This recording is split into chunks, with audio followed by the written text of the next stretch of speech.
Live session میں live stream میں لیتے ہیں اور سوالات کی طرف چلتے ہیں۔ السلام علیکم ورحمۃ اللہ وبرکاتہ علی بھائی۔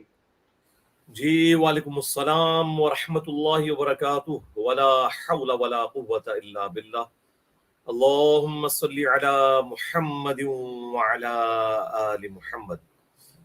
بلال بھائی، آج کا لائیو سیشن شروع کرنے سے پہلے میں چاہ رہا ہوں کہ تھوڑا سا میں سینیٹر سراج الحق صاحب جو ہمارے پاکستان میں جماعت اسلامی کے امیر ہیں، ان کے اوپر آج ایک مرڈر اٹیمپٹ ہوئی ہے، اس کے حوالے سے کچھ گزارشات رکھ لوں۔ پاکستان میں چند ایک لوگ جو پالیٹکس کے اندر، جنہیں تمام مکاتب فکر کے لوگ، تمام سیاسی جماعتوں کے لوگ عزت کی نگاہ سے دیکھتے ہیں، ان گنتی کے لوگوں میں سے ایک سینیٹر سراج الحق صاحب ہیں، حفظہ اللہ تعالی۔ بے داغ ماضی رکھتے ہیں، انہوں نے اپنے پولیٹیکل کیریئر سے کچھ بھی حاصل نہیں کیا اس حوالے سے کہ انہوں نے کوئی جائیدادیں بنائی ہوں، یا بہت بڑا بینک بیلنس اکٹھا کر لیا ہو، یا بہت بڑے بڑے بنگلے بنا لیے ہوں، اور پاکستان کے ساتھ جو ان کی کمٹمنٹ ہے وہ کسی سے ڈھکی چھپی نہیں ہے۔ ساتھ ہی ساتھ پاکستان میں جو دوسری بڑی سیاسی جماعتیں ہیں، چاہے وہ پی ٹی آئی ہو، مسلم لیگ نون ہو، پیپلز پارٹی ہو، یہ تمام بڑی جماعتوں کے جو بڑے ہیں وہ ان کو عزت کی نگاہ سے دیکھتے ہیں، اور جب کبھی ان میں کوئی اختلاف کے حوالے سے سولوشن کی طرف جانے کی بات آتی ہے تو اس میں سراج الحق صاحب پیش ہوتے ہیں۔ آج دن کو ان کی ایک ریلی نکل رہی تھی کوئٹہ کے پاس، یوب ایک علاقہ ہے، تو اس ریلی کے اوپر ایک خودکش حملہ آور نے حملہ کیا۔ اللہ کا کرنا یہ ہوا کہ اس کا وہ بلاسٹ والا جو سسٹم تھا وہ پوری طریقے سے پھٹ نہیں سکا، خود تو وہ مر گیا، اس کا جسم بھی میکسیمم سلامت ہے، اس کی شکل بھی بالکل واضح پہچانی جا سکتی ہے۔ اب بھی اگر ہمارے ریاستی ادارے یہ نہ ڈھونڈ سکیں کہ یہ بندہ کون سا تھا اور کہاں سے آیا تھا، تو میرا خیال ہے ہمارے لیے لمحہ فکری ہے۔ بلکہ یہ تو انشاءاللہ وہاں کے جو لوکل جرنلسٹ ہیں، صحافی حضرات، جو اپنی جانوں پر کھیل کر اس طرح کی تمام ریلیز کو، سرمنیز کو، پولیٹیکل گیدرنگز کو کور کرتے ہیں، انشاءاللہ ان کے سامنے یہ تصویر آ چکی ہے، وہ خود ہی پہچان لیں گے کہ اس کا تعلق کس جماعت کے ساتھ تھا، کہاں سے موٹیویٹ ہوا تھا۔ تو یہ چیزیں پبلکلی اب سامنے آنی چاہیے، ورنہ ایک عام پاکستانی اپنے ریاستی اداروں سے بدگمانی کا شکار ہوں گے، کیونکہ ایسے موقعوں پر جو ملک دشمن عناصر ہیں وہ اس طرح کی چیزیں پبلک میں پروپیگیٹ کرتے ہیں کہ شاید یہ پاکستان کے ریاستی اداروں نے، ایجنسیز نے خود کروایا ہے تاکہ کسی طریقے سے وہ عمران خان صاحب سے توجہ ہٹا سکیں۔ اس قسم کی مختلف تھیوریز مارکیٹ میں پھرنا شروع ہو جاتی ہیں۔ اس طرح کی جو کانسپرنسیز ہیں ان سے جان چھڑانے کا واحد ذریعہ یہی ہوتا ہے کہ ہمارے ریاستی ادارے فرنٹ سے لیڈ کریں، اور آج کل جتنا لیٹسٹ جدید اکوپمنٹ ہمارے پاس موجود ہے اس سے فوراً ان چیزوں کو ڈیپ ڈیگ کر کے پبلک کے سامنے ریئلٹی لے کر آئیں کہ کون لوگ اس طرح کے حملوں کے پیچھے انوالو ہیں، جو پاکستان کو توڑنا چاہتے ہیں، پاکستان کے اندر اختلاف رائے کو برداشت نہیں کرنا چاہتے، اور اس کی بنیاد کے اوپر پاکستان کی فوج اور عوام کو آمنے سامنے کھڑا کرنا چاہتے ہیں۔ ہم عموماً باقی لوگوں کو بلیم تو دیتے ہیں، جس طرح کہ اپنے گناہوں کا وبال ہم شیطان کے اوپر ڈالتے ہیں، حالانکہ ہم خود شیطان کے ایجنٹ بن جاتے ہیں گناہ کرتے وقت۔ اس طریقے سے ہم اپنی اندرونی کمزوریوں کا ملبہ جو ہے وہ اپنے دشمنوں کے اوپر ڈالتے ہیں۔ کبھی کہتے ہیں امریکہ کروا رہا ہے، کبھی کہتے ہیں انڈیا کروا رہا ہے، کبھی کہتے ہیں اسرائیل کروا رہا ہے۔ تو بھائی انہوں نے ہمارے ساتھ کوئی خیر خواہی تو نہیں کرنی، وہ تو یقیناً ایسا کریں گے۔ ہم نے ان کی سازشوں سے کیسے بچنا ہے، یہ اصل میں سوچنے کی چیز ہے۔ شیطان کا تو کام ہے کہ وہ شیطنت کرے گا، انسان کا کام ہے کہ وہ اللہ تعالیٰ کے ساتھ اپنی کمٹمنٹ شو کرتے ہوئے گناہوں سے بچنے کی کوشش کرے۔ اس طریقے سے یہ ہمارے ریاستی اداروں کی ذمہ داری ہے کہ وہ دشمنوں کی چالوں کو ناکام بنائیں۔ یہ تو آج اللہ تعالیٰ کا خاص کرم ہوا، پتہ نہیں کون سی دعائیں کام آئیں کہ اللہ تعالیٰ نے سراج الحق صاحب کی جان بچا لی، وہاں پر صرف وہ خود ہی مرا ہے، باقی لوگ تو زخمی ہوئے ہیں، اور آپ اس کا گیٹ اپ بھی دیکھیں، اس نے چھوٹی چھوٹی داڑھی رکھی ہوئی ہے، جیسا کہ وہ جماعت اسلامی کے لوگ عموماً اسٹوڈنٹ رکھتے ہیں، یعنی انہی کے حلیے میں وہ بیچ میں شامل ہوا ہے اور اس نے اس طرح کی حرکت کی ہے۔ اگر تو یہ کسی مسلمان تنظیم نے کی ہے تو ان کے لیے شرم کا مقام ہے کہ یہ اسلام کی کون سی خدمت ہے وہ یہ کر رہے ہیں، اور اگر کسی غیر مسلم تنظیم نے کی ہے تو پھر ہمارے ریاستی اداروں کا کام ہے کہ ایسے لوگوں کو بے نقاب کریں اور پاکستانی عوام کو ریالٹی بتائیں کہ یہ لوگ پیچھے کار فرما ہیں، تاکہ بجائے عوام اپنے اداروں سے، اپنی حکومت سے متنفر ہونے کے، انہی لوگوں سے متنفر ہو۔ یہ کوئی چھوٹا واقعہ نہیں ہے۔ ایک ایسی پولیٹیکل جماعت جس کی روٹس پاکستان کے ہر علاقے میں موجود ہیں اور ان کے اپ رائٹ ہونے میں کسی کو شک نہیں ہے، اور بے ضرر لوگ ہیں اس حوالے سے۔ افغان جہاد کے اندر وہ ایجنسیز کے ہتھے چڑھ کے اس وقت تھوڑے ڈی ٹریک ضرور ہوئے تھے، لیکن ایٹ لیسٹ منور حسن صاحب رحمہ اللہ تعالی جو ایک مؤمن کامل تھے اور مجاہد انسان تھے، وہ جب امیر بنے جماعت اسلامی کے تو انہوں نے جماعت اسلامی کو at least non state actor جماعت بننے سے یا اسٹیبلشمنٹ کی بی ٹیم بننے سے روکا، اور اس جماعت کا قبلہ بھی درست کیا۔ اور اس کے بعد سراج الحق صاحب ایک اپ رائٹ انسان ہے اور اچھے کردار کے حامل ہیں، وہ ان کو مل گئے، اور پلس پھر ہماری اسٹیبلشمنٹ بھی ماشاءاللہ کافی لرن کر گئی حالات و واقعات سے، اور انہوں نے اپنے آپ کو اس حوالے سے ایف اے ٹی ایف کی تلوار کی وجہ سے ہو یا ملک کے اندر جو فوجی تنصیبات کے اوپر وقتاً فوقتاً حملے ہوئے جس میں زیادہ تو عوام شہید ہوئی، اس کے بعد پولیس والے، اور اس کے بعد فوجی بھی ہمارے بھائی شہید ہوئے،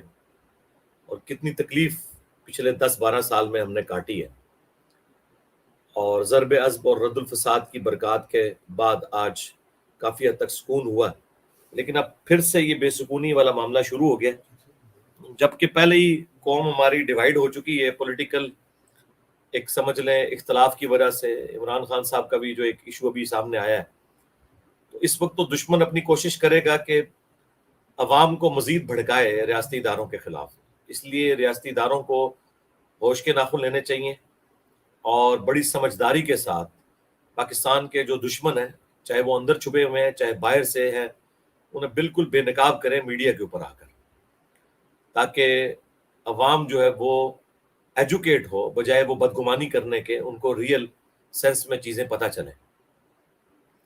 اس کے بعد ہمارے پولیٹیکل لیڈرز کی بھی ذمہ داری ہے کہ وہ اس وقت ہوش مندی کا ثبوت دیں، اور جتنی بھی ایکسٹرا جوڈیشل ایکٹیویٹیز ہیں ان کی مخالفت کریں۔ کسی پولیٹیکل لیڈر کی محبت میں کسی بھی اس جماعت کے چاہنے والے کا یہ کام نہیں ہے کہ وہ قانون کو ہاتھ میں لے۔ جس طرح ہم مذہبی جماعتوں کی ایکسٹرا جوڈیشل ایکٹیویٹیز کو غلط سمجھتے ہیں، ریاستی اداروں کی ایکسٹرا جوڈیشل ایکٹیویٹیز کو غلط سمجھتے ہیں، بالکل اس طریقے پر پولیٹیکل جو جماعتیں ہیں نا، ان کی بھی جو ایکسٹرا جوڈیشل ایکٹیویٹیز ہیں نا، اس کے حوالے سے بھی ان کے بڑوں کو ہوش کے ناخن لینے چاہیے۔ اور میں بڑی خواہش رکھتا تھا کہ عمران خان صاحب جو کچھ 9 مئی 2023 کو ہوا اسے کنڈیم کرتے۔ شکر الحمدللہ انہوں نے کل رات کو اوپنلی میڈیا کے سامنے بڑے دبنگ انداز میں جو ہم چاہتے تھے کہ وہ کریں انہوں نے کر دیا، اور انہوں نے خود کہا ہے کہ ایسے لوگوں کو سزا دی جائے جو لوگ اس میں انوالو ہیں۔ تو یہ بہت خوشائند بات ہے، کیونکہ پہلے تو وہ ڈھکے چھپے الفاظ میں تقریباً اس کی حمایت ہی کر رہے تھے۔ چیف جسٹس صاحب کے کہنے کے باوجود انہوں نے اعلانیہ اسے کنڈیم نہیں کیا، بلکہ اس میں انہوں نے یہاں تک کہا کہ آئندہ مجھے پکڑیں گے تو پھر یہی کچھ ریئیکشن آئے گا۔ بھائی آپ کی محبت میں کوئی غیر قانونی کام جائز نہیں ہو جاتا۔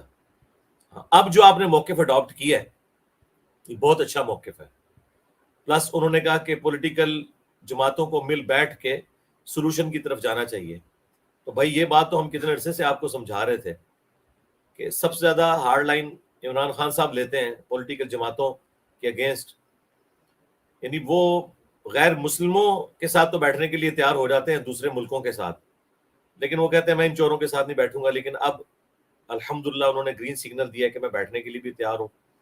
تو میرا خیال ہے اب جو پی ڈی ایم کی جماعتیں ہیں جو حکومت میں، ان کا یہ کام نہیں ہے کہ وہ ان کو پرانے بیانات کے اوپر آر دلائیں اور اس کے اوپر کرٹیسائز کریں کہ بھئی اب آپ کسی ویک گراؤنڈ پہ گئے ہیں، اس وجہ سے آپ مذاکرات پر آمادہ ہوئے ہیں. یہ باتیں چھوڑیں، پھر تو آپ کے پرانے دعوے سارے کے سارے جھوٹ نکلیں گے. جو آپ کہہ رہے تھے یہ مذاکرات پہ نہیں آتے، آپ وہ آئے ہیں. تو اب میرا خیال ہے مل بیٹھ کے مسئلوں کو حل کیا جائے اور الیکشن کی ڈیٹ جو ہے وہ جلد از جلد جو بھی فائنل ہوتی ہے، اکتوبر میں کروانے ہیں بھلے، کوئی مسئلہ نہیں، اگلے سال اکتوبر میں کروانے ہیں کوئی مسئلہ نہیں ہے، لیکن کنسنسس کے ساتھ کریں اور کسی بھی ایک جماعت کو اس طریقے سے سنگل آؤٹ نہ کریں. میں تو شہباز شریف صاحب سے پولیٹیکل اختلاف رکھنے کے باوجود یہ سمجھتا ہوں کہ ان میں کافی مصالحت والا معاملہ موجود ہے. مجھے آج بھی ان کی وہ تقریر یاد ہے جب وہ اپوزیشن لیڈر تھے، عمران خان صاحب پرائم منسٹر تھے، بڑے جوبن پہ تھے، اسٹیبلشمنٹ ان کی پشت پہ کھڑی تھی، تو وہ اس وقت بھی کہتے تھے کہ آئے خان صاحب ہم مل کر چارٹر آف اکانومی اور چارٹر آف ڈیموکریسی لکھ لیتے ہیں تاکہ کوئی جماعت دوسری جماعت کے اوپر بلیم نہ کر سکے. ملک کی ایک پالیسی مشترکہ اپوزیشن اور گورنمنٹ کی چلے تاکہ کوئی بھی پارٹی حکومت پہ آئے تو وہ پچھلی گورنمنٹ کو بلیم نہ کر سکے. لیکن خان صاحب اس وقت بڑے وکھرے جہاں میں تھے اور وہ کسی کی سنتے نہیں تھے. چلیں شہباز شریف صاحب کو میں کہوں گا کہ آپ نے وہ کام نہیں کرنا جو خان صاحب نے کیا تھا. اس وقت آپ کا اپر ہینڈ ہے، اسٹیبلشمنٹ بھی آپ کی پشت پہ کھڑی ہوئی ہے، ساری جماعتیں بھی اکٹھی ہیں. اگر عمران خان صاحب مذاکرات پر آمادہ ہوئے ہیں تو میرے خیال ہے پرانے غصے بھلا کر ان کے ساتھ مذاکرات کرنے چاہیے. اور یہ جو آپ بار بار مختلف ٹی وی چینلز کے اوپر 9 مئی یوم سیاہ کے نام سے ایڈورٹیزمنٹ چلا رہے ہیں، یقیناً ہمیں بھی بہت زیادہ دکھ ہوا اس معاملے میں، بہت زیادہ. اور میں سمجھتا ہوں کہ عمران خان صاحب کا جو گراف تھا وہ کافی حد تک گر گیا اس واقعے کے بعد. یہ نہیں ہونا چاہیے تھا، بہت غلط ہوا. اور میں نے جو یہ بھی بات کی تھی کہ جو معصوم بچے انہیں معاف کیا جائے، میں اس بات کے اوپر قائم ہوں کہ اگر آپ ان کے ان بڑوں کو جو اس وقت ریٹائرمنٹ کی زندگی گزار رہے ہیں اور ان کا تعلق طاقتور اداروں اور حلقوں کے ساتھ ہے، انہیں سزا نہیں دے سکتے تو چھوٹے بچوں کو جنہوں نے مور اٹھا لیا، کسی نے کوئی چیز اٹھا لی، بس وہ ٹھیک ہے، وہ معافی نامہ اپنا ویڈیو میں ریکارڈ کروا دیں، انہیں چھوڑ دیں.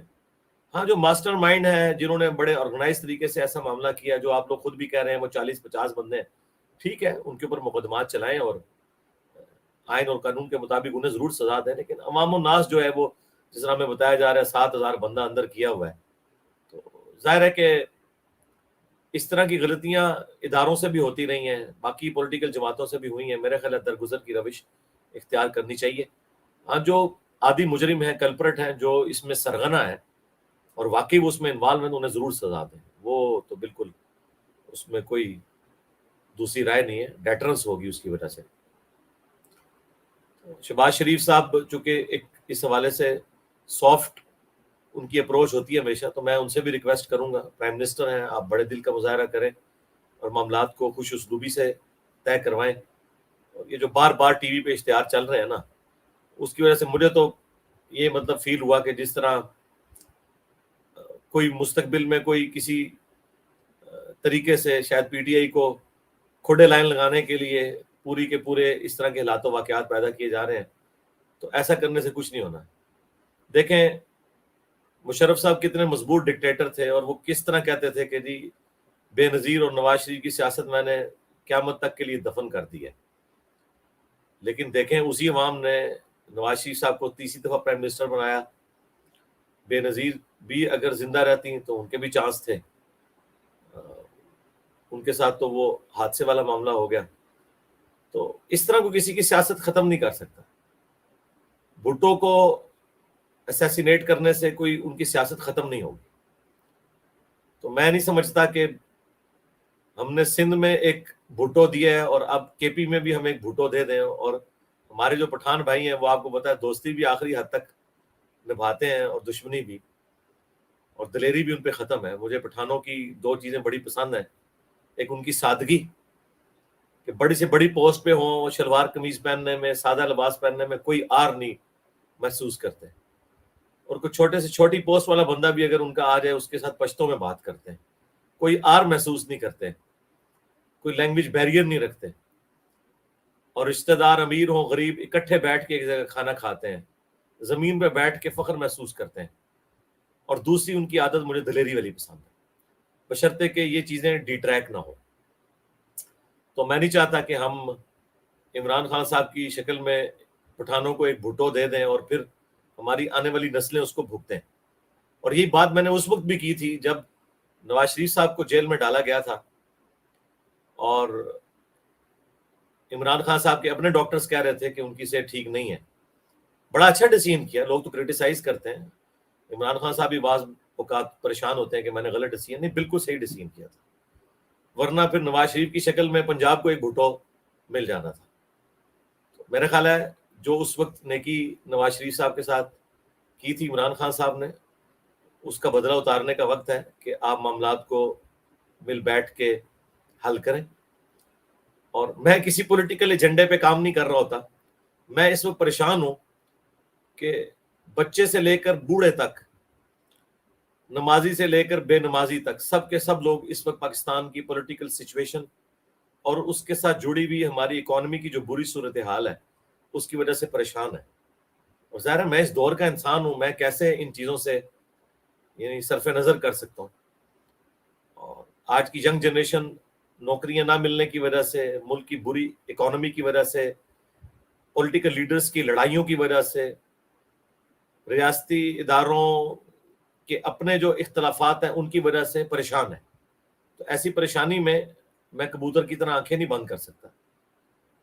یاد رکھیے گا اگر پیٹ میں روٹی نہ ہونا تو اسلام کے فرائض بھی کسی نے پورے نہیں کرنے. جان سے آگے انسان کو کوئی چیز نہیں ہے. یہ ساری کی ساری چیزیں آپس میں کوریلیٹڈ ہے, اس لیے میں وقتاً فوقتاً یہ معاملات کے اوپر بولتا ہوں. آخر میں بات جہاں سے سٹارٹ ہوئی تھی, سراج الحق صاحب کے اوپر جو آج مرڈر اٹیمپٹ ہوئی, اسیسینیشن کی کوشش کی گئی, اللہ کا شکر ہے کہ وہ ناکام ہوئی ہے. اللہ تعالیٰ ہمارے ملک پاکستان کی خیر فرمائے, پاکستان کی عوام کی خیر فرمائے, یہاں کے پولیٹیکل لیڈرز کی, ریاستی اداروں میں جو لوگ قربانیاں دے رہے ہیں ان کی خیر فرمائے. باقی دوسرے مسلمان ممالک میں بھی جو لوگ حق کے لیے کھڑے ہیں, اللہ تعالیٰ سب کی حفاظت فرمائے اور اس دنیا کو امن اور آشتی کی جگہ بنائے, رہنے کے قابل بنائے. ہم تو بس دعائی کر سکتے ہیں. سبحانک اللہم و بحمدک, اشہد ان لا الہ الا انت, استغفرک و اتوب الیک. اللہم صلی علی محمد وعلی آل محمد واصحاب محمد وازواج محمد اجمعین الی یوم الدین. جی بلال بھائی, اب ریگولر اپنے کوشچنز کا سلسلہ شروع کریں. میرا خیال ہے کل آپ کے 20 سوال ہو گئے تھے اور 22 وہ بھی باقی ہیں. اس کے بعد سسٹرز کے سوالات بھی انشاءاللہ ہم لیتے ہیں. جی جی بسم اللہ الرحمن الرحیم. کوشچن